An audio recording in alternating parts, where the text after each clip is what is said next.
막연히 그리던 귀국이었다. 해외에서의 긴 시간 동안 늘 머릿속을 맴돌던 장면은 정겨운 골목길과 익숙한 말투, 고향 사람들과의 편안한 일상이었다. 하지만 막상 은퇴 후 짐을 싸들고 귀국했을 때 기다리고 있던 현실은 전혀 딴판이었다. 기대했던 안락함은커녕 오히려 하루하루가 더 고되게 느껴지는 아이러니한 상황에 빠진 이들이 많다. 젊은 시절 외국에서 일하며 치열하게 살아온 세월을 뒤로하고 이제는 편안함을 누리려 돌아온 이들이지만 한국 사회의 빠른 변화와 정서적 거리감, 그리고 경제적 부담 앞에서 다시금 버거운 싸움을 시작하게 되는 것이다.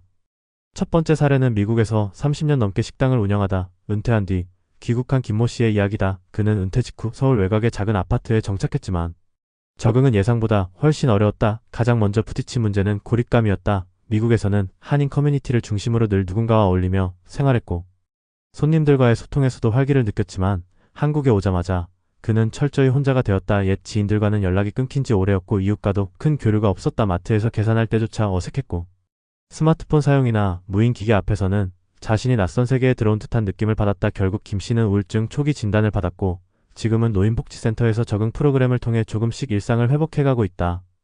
두 번째 사례는 캐나다에서 간호사로 일하다 귀국한 이모 씨다. 그는 서울 시내 병원에서 계약직 행정 업무를 맡으며 노후에 안정된 수입을 기대했지만 현실은 녹록지 않았다. 첫 달 받은 월급은 캐나다 기준으로는 일주일치 급여에 불과했고 치솟는 물가의 주거비까지 감당하니 생활 자체가 빠듯해졌다.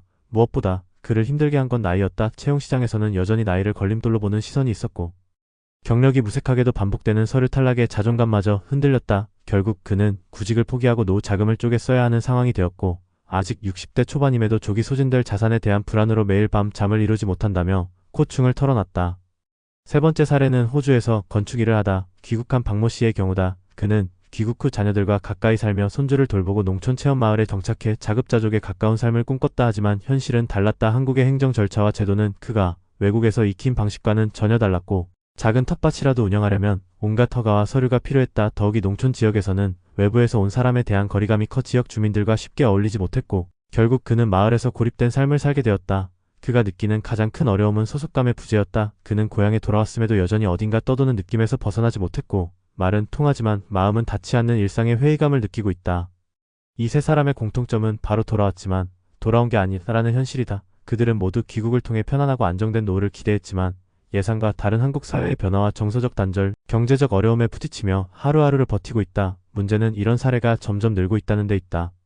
해외에서 은퇴 후 돌아온 이들은 외국 국적이든 한국 국적이든 간에 정서적 이방인이 되어가고 있다. 특히 기술과 사회문화가 빠르게 변화한 한국에서 이들은 그 어느 세대보다도 적응이 힘든 세대가 되어버렸다. 여기서 중요한 질문이 생긴다. 은퇴 후 귀국은 정말 현명한 선택일까? 많은 사람들은 정든 고향으로 돌아오는 것이 마음의 안정을 주고 가족과의 시간을 누릴 수 있는 기회라고 생각하지만 이 선택이 오히려 또 다른 생존 전선으로 이어질 수 있음을 간과한다. 귀국 이후에는 단순히 쉬는 삶이 아닌 다시 적응하는 삶이 필요해진다. 언어가 통한다고 해서 문화가 통하는 것은 아니며 가족이 있다고 해서 외롭지 않은 것도 아니다. 이러한 현실은 결국 은퇴 후 귀국이라는 결정이 감정만으로 내려질 일이 아님을 보여준다. 보다 철저한 준비와 사전 정보, 경제적 계획, 그리고 사회적 네트워크 재구축이 병행되어야만 귀국이 진정한 의미의 돌아감이 될 수 있다. 또한 정부나 지자체의 지원 역시 이들에게 실질적으로 도움이 될 수 있는 방향으로 재편되어야 한다. 해외 은퇴자들은 단순한 귀국자가 아니라 한국 사회의 또 다른 구성원으로서 제도적으로도 수용될 준비가 필요하다. 결국 귀국은 종착지가 아니냐, 또 다른 출발점이다. 단지 여생을 보내는 곳이 아니라 여전히 살아내야 하는 현장이라는 점에서 은퇴 후 귀국을 꿈꾸는 이들에게는 낭만보다 더 냉철한 현실 인식이 필요하다. 지금 그들의 하루가 더 고된 이유는 귀국이 끝이 아니라 또 다른 시작이기 때문이다. 이 사실을 미리 깨닫는 것이야말로 진짜 귀국 준비의 시작이다. 해외에서 수십 년을 살다가 은퇴 후 한국으로 돌아오는 선택은 누구에게나 간단한 결정은 아닙니다. 외국에서 익숙해진 생활 방식과 문화, 그동안의 인간관계와 커뮤니티를 모두 뒤로하고 새로운 시작을 해야 하는 일이니까요. 그런데 아이러니하게도 고향이라는 공간은 정서적으로는 익숙할지 몰라도 실질적으로는 매우 낯설 수 있습니다.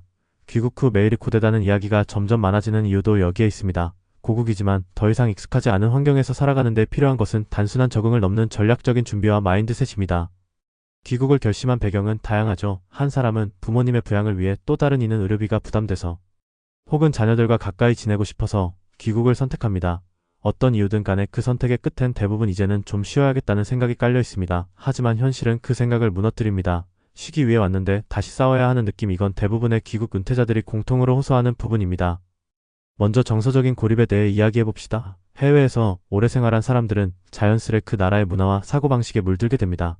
특히 영어권 국가에서 장기간 체류한 사람들은 의견을 표현하고 타인의 경계를 존중하는 데 익숙한데 한국의 일상은 여전히 암묵적 규범과 무언의 압박이 강하죠. 아파트 경비원에게 말을 붙이는 순간 이상하게 보는 시선이나 식당에서 질문을 했다고 무시당하는 경험은 당황스러울 수밖에 없습니다. 이 작은 단절이 쌓여 마음속에는 점점 외로움이 자라고 결국 우울감으로 연결됩니다. 사람은 환경보다 사람을 통해 적응하는 법인데 한국 사회는 정서적인 문턱이 의외로 높습니다.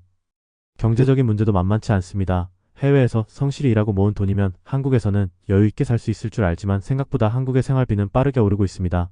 특히 귀국 초기에는 의료보험 문제, 세금, 전입신고부터 주민등록 재정리까지 행정 절차가 복잡해서 예상치 못한 지출이 계속됩니다. 게다가 은퇴 후 한국에서의 일자리는 제한적이고 대부분 단기 계약직이거나 시간제라서 수입이 일정하지 않습니다. 결국 계획한 자금보다 훨씬 빠르게 예산이 소진되기 시작하죠. 고정 수입이 없는 상황에서 자산이 줄어드는 속도를 체감하는 건 심리적으로 큰 불안감을 줍니다. 단순히 돈이 줄어드는 것이 아니라 내 삶의 여유와 선택지가 줄어드는 것이니까요. 또 하나, 귀국 후 가장 많은 분들이 어려움을 느끼는 건 바로 소속감입니다. 생각해보세요. 해외에서는 현지인이든 큐포든 어떤 커뮤니티에 소속돼 있었고 그 안에서 역할을 갖고 있었어요. 교회든 동포 모임이든 누군가는 당신을 필요로 했고 당신도 누군가에게 기댈 수 있었죠. 하지만 귀국 후에는 다릅니다. 아는 사람도 없고 부를 이름도 없습니다. 자녀가 가까이 있어도 그들은 자기 생활이 바쁘고 손주도 어느덧 자기 친구가 더 중요합니다. 결국 본인은 하루 종일 TV만 보는 생활로 전락하게 됩니다. 하루하루 무기력해지는 자신을 보며 스스로도 당황하게 되죠. 그때 드는 감정이 내가 돌아올 곳이 맞긴 했나 하는 혼란입니다. 그렇다면 이 모든 문제들을 어떻게 극복할 수 있을까요? 무엇보다 귀국을 단순히 돌아오는 것이 아니라 다시 시작하는 것으로 인식하는 게 중요합니다. 이제는 누군가의 고향이라는 이유만으로 모든 게 자연스럽게 흘러가던 시대가 아닙니다. 한국도 엄청나게 변했고 그 안에서 살아가기 위해선 준비가 필요합니다. 귀국 전 미리 일정 기간 한국을 방문해 단기 체류를 해보며 요즘 한국의 시스템과 분위기를 체감해보는 것도 좋습니다. 금융 시스템부터 대중교통 문화, 병원 이용 방법까지 사소하지만 중요한 차이들이 많습니다. 또 하나는 커뮤니티를 만드는 일입니다. 귀국자 모임이나 지역 커뮤니티 센터에서 운영하는 프로그램에 참여해보세요. 낯설고 불편할 수 있지만 사람들과 관계를 맺는 것은 생각보다 빠르게 마음을 풀어줍니다. 특히 같은 경험을 공유한 사람들끼리의 모임은 위로와 정보가 동시에 주어지는 공간이 될 수 있습니다. 혼자서만 고민하고 좌절하는 것보다 누군가의 경험에서 배울 수 있는 건 귀중한 자산입니다. 경제적인 부분에서는 생활비 다이어트보다 수입 구조 재편이 중요합니다. 단순히 절약하는 방식보다는 가능한 수입원을 만들어두는 게 필요하죠. 국민연금 외에 임대 수입이나 주식 배당 혹은 단기적인 강의나 번역 같은 재능 기반 활동도 고민해볼 수 있습니다. 요즘은 유튜브나 블로그 같은 플랫폼도 60대 이상에게 충분히 열려 있습니다. 중요한 건 내 자산을 천천히 쓰는 구조를 만드는 것이지 아끼는 데서 생존하는 건 아닙니다. 귀국 후 삶이 고된 이유는 단순히 현실이 힘들어서만은 아닙니다. 그보다는 기대와 현실의 간극이 너무 크기 때문입니다. 우리는 한국을 기억 속의 고향으로 여긴 나머지 그것이 변했다는 사실을 받아들이지 못합니다. 하지만 한국도 그동안 자리를 지키며 변해왔고 이제는 그 안으로 들어가야 할 때입니다. 돌아온 우리는 다시 시작해야 하고 그 시작은 인정과 이해에서 비롯돼야 합니다.